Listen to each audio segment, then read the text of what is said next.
seems like to date, O&M teams have had to use different tools for each type of asset that they have on site, whether that's solar or batteries or load monitoring. They have to use different interfaces to monitor and then control those devices. And there's no real way to see and report on their portfolio as a whole without pulling out a bunch of data into Excel and doing hours worth of kind of massaging it into what you need.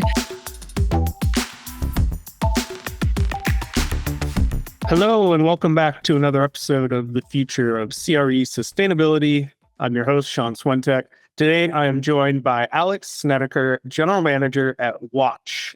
Alex, thanks so much for joining me today. Yeah, thanks for having me, Sean. Excited to have you on the show. I've been hearing a lot about Wattch in the market, so excited to hear what you're working on both the hardware and software side of things and in renewables. Talk to me about Wattch's capabilities. There's obviously traditional methods of assessing solar site performance, which can often fall short. What have you developed at Wattch to address these limitations? Yeah, great question. There's a couple of different ways that we like to think about addressing issues that might occur on site. The first would be alerts, and the second would be KPIs or performance metrics. So some of the issues that we've seen with alerting, essentially, it's just having a very low signal to noise ratio, and that shows up in a couple different ways, right? So there's a lot of false positives and false negatives. So that could mean that, an inverter is throwing a fault, but it might be purely informational and not super addressable. Or it could be that, there's some sort of subcritical performance issue that's going on, but it's not actually throwing a fault, but it is causing an observable loss in your system performance. The second issue could be redundancy. So if comms are lost for an entire site, you could get, 100 different inverters that are throwing the exact same fault. And then you're just drowning in alerts because you've got 100 different faults for what ends up being like one issue to actually fix. So on Wattch's side, what we've done is try to eliminate that redundancy as much as we can through our own algorithms, but then also give you a lot of customizability so that you can actually see what alerts matter to you and determine that at the account level, at the site level, and then also at the device level. So that really cuts through a lot of the noise and allows you to really see what's addressable. And then on the KPIs or performance metric side, what we've seen as a lot of the pitfalls have mostly been using KPIs during, the feasibility study phase, or using the same KPIs that you use to secure financing for operations and maintenance and for kind of like ongoing issue identification. And we think that's not necessarily like the best use of those KPIs. A couple that come to mind are like BEPI or performance versus predicted, essentially using your PV syst to then identify ongoing issues during operation, or performance ratio. We've seen that kind of used a lot. And the main issues with those are that it can be sometimes hard to determine, what's a weather-related loss versus what's a system loss. And then within that, which system losses are actually just inherent to the design of the system versus which are actually actionable and require corrective action. So the way that Wattch likes to approach this is that we really push the use energy performance index, or EPI, otherwise known as performance versus expected. And basically what this is just using a combination of real-time weather data and then a full digital twin of your site that allows you to identify losses not only at the site level, but then at the device level, at the string level, and then also see, what type of loss is it, and actually be able to know remotely like what the issue is, where it is, why it's occurring, what corrective action to take, and sometimes even like, is it worth fixing, depending on the amount of financial loss and what that corrective action costs. You mentioned the term digital twin. Can you explain for the listeners in simple terms what that is and how it really transforms solar monitoring for commercial properties? Of course. So I think maybe the best way to approach that question is to first go over what a digital twin is not. We often hear a lot of misconceptions about this, that a digital twin is a comparison between one inverter and another inverter on site, or that it's a comparison between past output and present output, or between predicted and actual output. It's not any of these things. Importantly as well, it's not AI. So we already know how silicon cells behave. It's one of the most well-researched things. And so we actually use math and physics to come up with, a completely deterministic output. And so that means, when you see that output, we know exactly like how the performance model arrived at it. So what a digital twin is a combination of three different types of inputs. The first is a comprehensive model of all of your system components. So basically, this is the meters, inverters, and the strings that are on site. So we take, all of the models, all of the orientations for your strings, all of your string lengths, and how they're all connected together, along with real-time meteorological data, so namely temperature and irradiance. And then finally, component performance data. So that could either come from component data sheets, or it could come from a third party such as the CEC. And so, like I said, we kind of put these through a series of very complicated mathematical equations and then arrive at the outputs of expected power, but then also expected voltage and current. And again, that's, at the inverter level and at the string level. So the reason why that's super exciting is because a lot of legacy monitoring tools are using linear or a top-down model. You only need really a few details about the site, but then there's a lot less that they can tell you because they don't have the expected voltage and current. First, with a digital twin, the margin of error is a lot smaller. And so you don't necessarily need like a big haircut or an adjustment to solve for all of the unknowns. We think that, linear models can be really good for some of the larger sites. Like if you've got a ground mount that's got all of the same inverter models on site, all of the strings are the same length, there's one orientation, a linear model could work really well for you. But then if you've got a rooftop site, which, I feel like is going to be pretty prominent among a lot of CRE developers, you've got, multiple orientations on a pitched roof. You might have multiple string lengths. You might have different capacities of inverter in the same site. Each addition of heterogeneity is going to introduce, a lot larger margin of error unless you've got a full-scale digital twin that is taking all of those things into account. For those that, really want to nerd out about this, we've actually got a blog post coming out on exactly how we build our digital twins and performance models for, everything that I can't detail here. Well, I, for one, look forward to reading that, so I'll keep an eye out for it. The other term you mentioned was this Energy Performance Index, or EPI. How does that differ from traditional performance metrics, and why do you consider a superior way to manage solar performance? Yeah, that's a great question. So I think first it's worth defining what is a good KPI for solar performance management. And we see that as being three different things. First, we want it to be able to be determined in like close to real time. So definitely less than a day. You don't want to have to take a month's worth of data in order to produce this metric. The first would be, it separates addressable losses from kind of the inherent or system losses that are designed in. And then the third would be it's easy to tell if a site is healthy. So 100% means that you're doing fine, and anything less than 100% means there might be something that's addressable. And EPI has all of these things. So if you've got a really good digital twin, then generally, 99% to 100% means that your EPI is healthy. And anything less than that kind of answers the question of like, am I leaving value on the table? How much is that? And then if you add in some of your PPA data through our financial models, we can then calculate in dollars down to a 1% margin of error, like exactly how much value are you leaving on the table. So if you wanted to manage by exception, you could do this by, sorting your sites by EPI, but, a better way might even be to sort it by like how how great are these losses on a financial basis rather than just a kilowatt hour basis. And that's what we've actually seen a lot of our customers do as well, is just, come into the tool and immediately sort all of their sites by EPI and just go down the line. Can you put that into real world numbers? Like what sort of production value losses are you seeing from renewable energy customers when they're using, outdated performance metrics? It's definitely hard to prove a counterfactual of what our customers have done if they had not used Wattch. What I can say, actually, when you're talking about leaving value on the table, it actually reminds me of the study that Omnidian did around managing C&I-scale PV, and the fact that it was, I think, 6 truck rolls per megawatt per year was the average that these sites required.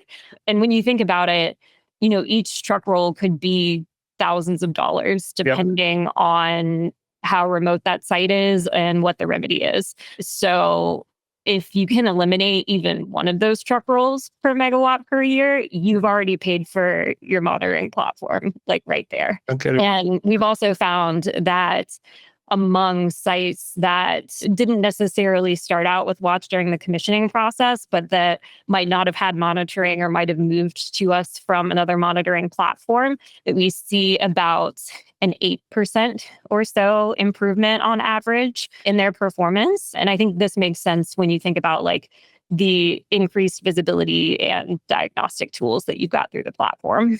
Talking about variances with weather-related issue versus real performance issues, how can asset owners interpret those performance variances, and how does Wattch support that work? Yeah, so I think, the first thing that I would say, if you want to diagnose whether it's weather related or not, is to make sure that you have a source of weather data on site. Generally, we would recommend having some form of on-site weather sensors that measure temperature and irradiance. We've also recommended satellite data for customers for whom that's not really feasible. Both of them can work and can support the digital twin, but you have to have some form of on-site weather data. I think the second would be making sure that you're using KPIs that actually take that weather data into account. And some of the ones that I had mentioned previously, they might take only irradiance and not temperature, or not necessarily take any form of weather data into account. For those listeners managing portfolios of assets across multiple sites, what are the biggest challenges these folks face when they're trying to manage energy across a portfolio? From what I've seen, honestly, overwhelm in a couple of different ways, right? So it seems like to date, O&M teams have had to use different tools for each type of asset that they have on site, whether that's solar or batteries or load monitoring. They have to use different interfaces to monitor and then control those devices. And there's no real way to see and report on their portfolio as a whole without pulling out a bunch of data into Excel and doing hours worth of kind of massaging it into what you need. What I've also seen is that teams are drowning in too much data, and they don't have a really good way of being able to cut through the noise and take insights out of that data to help them, do the corrective action that they need. Really, it seems like, these teams just want to be able to manage by exception rather than pouring through spreadsheets and having to actively look at every site. And that's what we're trying to help them do, right? Is to allow them to be a little bit more reactive. And in fact, that's one reason why we don't have a North Star metric of daily active users, because I feel like if you are going into the monitoring platform every day and feel like you have to look at every site, that's not good. We want you to trust that, when we alert you that something is wrong, that you have a high degree of certainty, around the fact that that actually is an issue. What I've also seen is that there are a lot of workforce constraints as well. So it's hard to hire and train someone into some of these positions. And then, of course, deployment is accelerating. So you've got a small O&M team that has to take care of more and more projects. So really, most of the O&M teams that we're talking to, it's like the same persona of they're so overworked, they're so stressed. And so I think there's really a hunger for just better data and better insights. How do you quantify financial impact of underperformance to help owners prioritize, which issues should I address first? Yeah. So in Wattch, at least, you can do this using your PPA rates and set up PPAs and apply them to either one site or a portfolio of sites. And then from there, you can kind of see how that shakes out in a couple of different ways. On our site page, like I was saying before, you can see the financial impact of any underperformance. And so in addition to the like A through F health score that we have and EPI, we also have a financial health score where you can see that dollar value and be able to rank it among all of your sites. We also have that same metric on the alerts page so that you can see, what is this alert costing me every day, and then be able to prioritize your alerts that way. And then that's really great because you can use that to determine if your corrective action is actually going to be beneficial or not, or what the ROI might be. Because you could see an alert and decide, like, actually, it doesn't make sense to address that, like given the cost of addressing it and Right. and what it's costing me per day. Now, how can property owners use your monitoring technology to accelerate deployment of new projects? I think in a couple of different ways. One thing that we haven't necessarily talked about yet is via faster commissioning. So, when I was at Asset Management North America, I listened to a panel on challenges in the C&I space. And I remember Forefront, which was one of the panelists, mentioned commissioning as being super important for de-risking the performance of their assets. Mhm. Why? Because it's the last chance that you've got to have your installer on site before that final payment. And I know, coming from C&I development, that after that it can be very impossible to get people back out for corrective action. So what's really cool about having a good digital twin is that then you can see in minutes and not like in days or in weeks if everything is installed correctly, and then hopefully fix any sort of issues that you have the same day. By contrast, we've actually seen assets come online with mistakes that we think happened during installation and they were never caught. And then it just becomes a lingering issue and they don't really notice it until the asset switches into Wattch. And then by that point, it's not even worth the cost of corrective action. So now you've got a site whose performance is handicapped indefinitely because Mm. we're able to catch mistakes in the commissioning process. So, you know, first it's like helping people commission faster, helping people catch mistakes on the front end, and then making it easier to catch mistakes on an ongoing basis means that you can lower your cost corrective action. You can, optimize your performance, and then hopefully you've got more capital to deploy on other projects, and you're deploying these projects way faster. So hopefully, the right monitoring platform can be a catalyst for being able to grow your deployment. You mentioned Solar Plaza's AMNA event that a lot of us were at recently in San Diego. I've been asking everyone I talked to after, what's your take on sort of the top trends? What are on people's minds that are managing assets out there? Like, what what was the talk of the show in your mind? Yeah, that's a great question. Being a monitoring provider, I think I only frequented those panels that were really around like addressing O&M issues in PV. And so, yeah, I remember that story kind of catching me. There was another one as well about being able to diagnose issues and like apply the appropriate corrective action to them. And so everyone, literally, I think literally every panelist was saying you need a digital twin. And so that was incredibly validating to us because it can both, cause people to overspend in some areas and underspend in others if they, aren't able to separate out those losses. So yeah, I was very much heartened by that. And really, I think, the role of technology, like you were saying, very Mhm. much growing in terms of being able to put together a tech stack that can help accelerate deployments. And And it was funny because a lot of panelists said, like, there's no platform necessarily that can do it all. And to a certain extent, I agree. But my hope is that, we're continuing to add on more use cases in the O&M and asset management space that can kind of make Wattch a more comprehensive tool along the lines of what a lot of these people are looking for. As asset owners are evaluating their tech stack, do you have like 3 questions every renewable asset owner should be asking of their like current monitoring provider around performance metrics? Like, what are the things they should be growing them on to make sure they're getting what they need? I think making sure to have some sort of performance versus expected is an absolute must. And most monitoring platforms that you'll encounter today already have some version of EPI or performance versus expected. So I'm not too worried about that. The questions that I might ask to follow on would be, first, how do you calculate it? And then digital twin would be the answer that I would hope for on that. And the target, I think, should be having a 1% to 2% margin of error if you've got on-site sensors with that full digital twin. I might then ask, what are the inputs to your digital twin?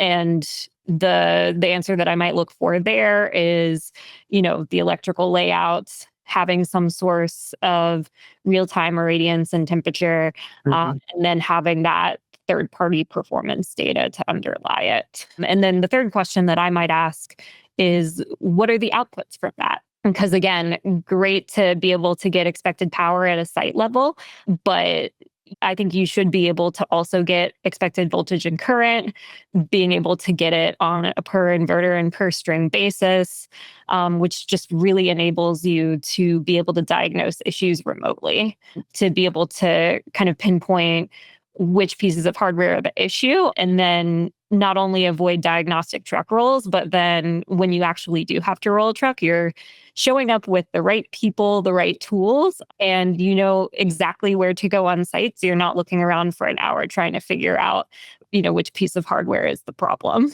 Like I said before, like monitoring should be able to super easily pay for itself, but I think that can only happen if it delivers good insights and it's able to show you what might be happening on your site remotely.